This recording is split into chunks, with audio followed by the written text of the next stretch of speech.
आप सभी का बहुत बहुत स्वागत है हमारे आज के इस भाग में। आज हम कक्षा 9 से 12 तक अलंकार विषयों के अंतर्गत महत्वपूर्ण अलंकारों की चर्चा करेंगे, जिसके अंतर्गत पूर्व के भाग में हमने अनुप्रास, यमक व श्लेष अलंकार का अध्ययन कर लिया था।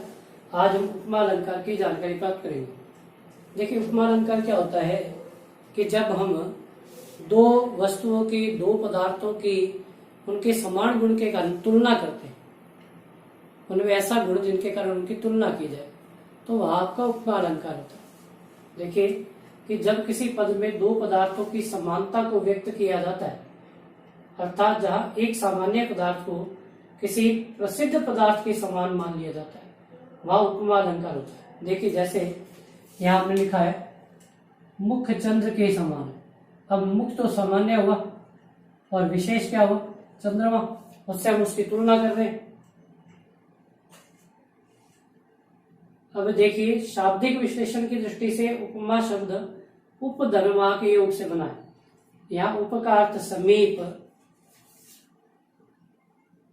तथा मा का अर्थ मापना या तुलना है, अर्थात समीप रखकर दो पदार्थों की तुलना करना उपमा के नाम से जाना जाता है।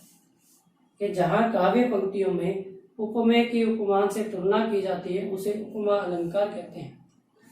देखिए, उपमेय उपमान क्या होता है? उपमेय वह होता है जिसकी हम तुलना करते हैं, उपमान वह होता है जिससे तुलना की जाती है। जैसे उदाहरण है मुख चंद्र के समान है। अब हम तुलना किसकी कर रहे हैं? मुख की। तो मुख यहाँ क्या हुआ? उपमेय। और चंद्रमा यह आपका उपमान है, इससे हम तुलना कर रहे हैं। तो मुख हुआ उपमेय और चंद्रमा हुआ उपमान। इसी प्रकार राधा बदन चंद सो सुंदर। अब राधा का बदन क्या है? इसकी हम तुलना कर रहे हैं। किसके समान सुंदर है? चंद्रमा के समान। तो राधा का जो बदन है वह तो हो गया आपका उपमेय, और चंद आपका हो गया उपमान। देखिए, जैसे पहेली सा जीवन है व्यस्त। उपमा अलंकार में कुछ वाचक शब्द होते हैं, जैसे सम, सरिस, सा, से, सी,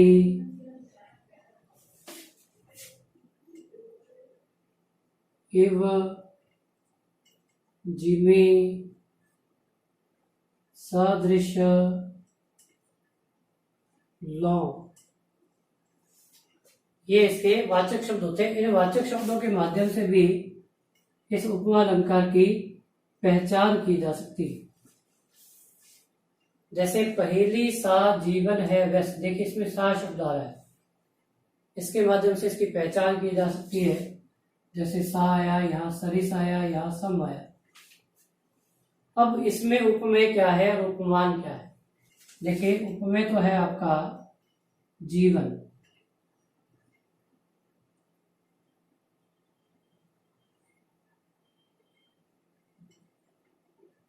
उपमान पहेली,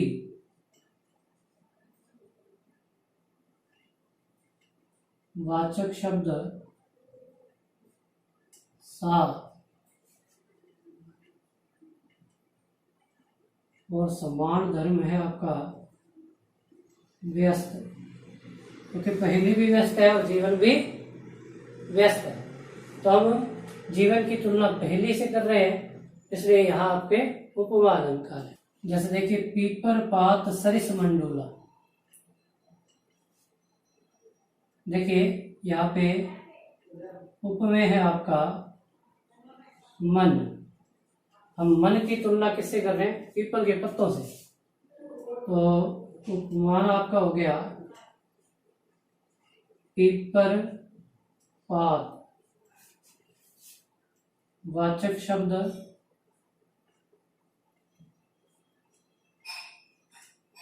सरिस, और साधारण दर में आपका डोला अर्थात डोलना, हिलना, चंचल रहना। मन भी चंचल है और पीपल के पत्ते भी चंचल है, एक स्थान पर स्थिर नहीं रहते। अब हम उनकी तुलना कर रहे हैं आपस में, इसलिए यहाँ आपका उपमा अलंकार है। जैसे यहाँ कोटि पुलिस सम वचन तुम्हारा। अब वचन जो है आपका वह आपका है उपमेय।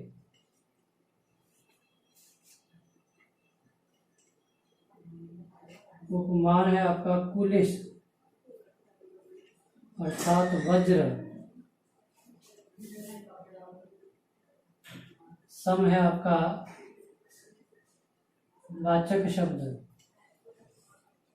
और साधारण धन इसमें नहीं है। यहां भी हम क्या कर रहे हैं, वचनों की तुलना कर रहे हैं, वज्र के समान बता रहे हैं उसे, इसलिए यहां भी आपका उपमा अलंकार। देखिए उत्प्रेक्षा अलंकार, जहां किसी पद में उपमेय को उपमान के समान तो नहीं माना जाता, परंतु यदि उपमेय में उपमान की बलपूर्वक संभावना प्रकट कर दी जाती है तो वह उत्प्रेक्षा अलंकार माना जाता है। यानी कि उपमेय उपमान एक बराबर नहीं है, परंतु हम ऐसा मान रहे हैं कि वह ऐसा है। जब मानने की बात है तो वहां पर आपका उत्प्रेक्षा अलंकार होगा। देखिए वाचक शब्द इसके होते हैं मनु, मानो, जनु, जानो, जनहु, मनहु आदि। वाचक शब्द कहते किसको है कि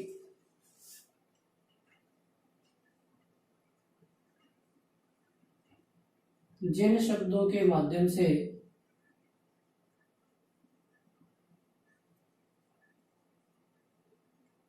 समानता प्रकट की जाती है,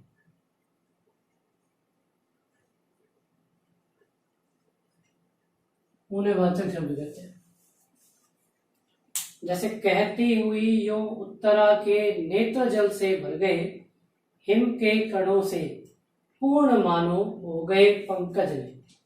देखिए पहली बात तो मानो शब्द आ गया इसमें, और साथ ही साथ उत्तरा के जो नेत्र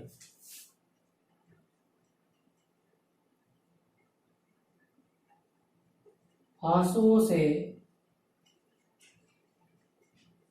भीगे नेत्रों पर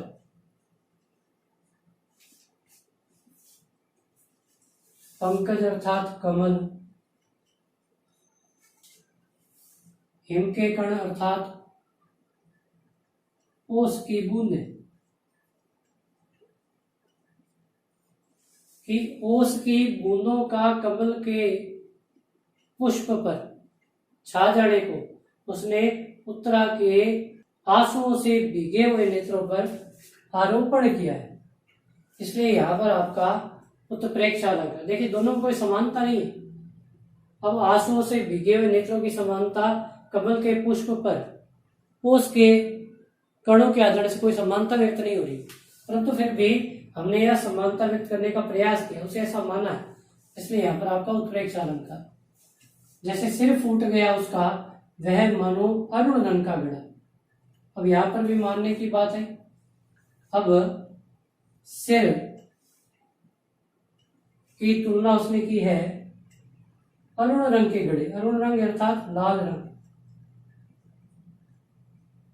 अब देखिए सिर फूटेगा तो लाल रंग बहेगा, तो लाल रंग के बहने की उसने तुलना लाल रंग के घड़े से की है, इसलिए यहां पर आपका उत्प्रेक्षा अलंकार। जैसे सोहत ओढ़े पीत पट श्याम सलोने गात, मनो नीलमणि शैल पर आतप प्रयोग प्रभात। यहां पर भी माना गया कि ऐसा है। सोहत अर्थात सुशोभित होना, ओढ़े अर्थात ओढ़ना, पीत अर्थात पीला, पट यानी वस्त्र, श्याम यानी कृष्ण, सलोने यानी सुंदर, गात यानी शरीर। कि श्री कृष्ण अपने श्याम वर्ण के शरीर पर जब पीले वस्त्र धारण करते हैं तो ऐसा लगता है कि मानो नीलमणि पर्वत पर प्रातःकालीन सूर्य की किरणें आकर पड़ने पर जो सौंदर्य व्याप्त होता है, वैसा श्री कृष्ण के शरीर का सौंदर्य व्यक्त होता है जब वे अपने श्याम वर्ण के शरीर पर पीले वस्त्रों को धारण करते हैं। अब देखिए रूपक अलंकार कि जब किसी पद में उपमेय व उपमान में कोई भेद नहीं रह जाता। अब देखिए भेद नहीं रह गया अर्थात दोनों एक समान है, दोनों बराबर है। यहाँ वे बराबर नहीं थे, समान नहीं माना जाता, और वहां पर वो समान है अर्थात निषेध आरोप कर दिया जाए। तो जब दोनों को एक समान मान लिया जाएगा तब आपका रूपक अलंकार होगा। जैसे मैया मैं तो चंद खिलौना ले। अब देखिए कैसा खिलौना, चंद्रमाई खिलौने के रूप में, यानी कि चंद्र रूपी खिलौना। खिलौना कौन सा चाहिए, चंदा ही खिलौना चाहिए। अब चंदा ही खिलौना है, ऐसी बात हुई, इसलिए यहां पर आपका रूपक अलंकार हुआ। अब कह रहे राम कथा सुंदर करतारी संशय विहिप उड़ावनहारी। कि राम कथा अर्थात रामचरितमानस की जो कथा है वह सुंदर करतारी अर्थात हाथों से बजाई जाने वाली ताली के समान है। जो हमारे संशय अर्थात शंका रूपी, विहंग अर्थात पक्षी, उड़ावनहारी अर्थात उड़ा देती।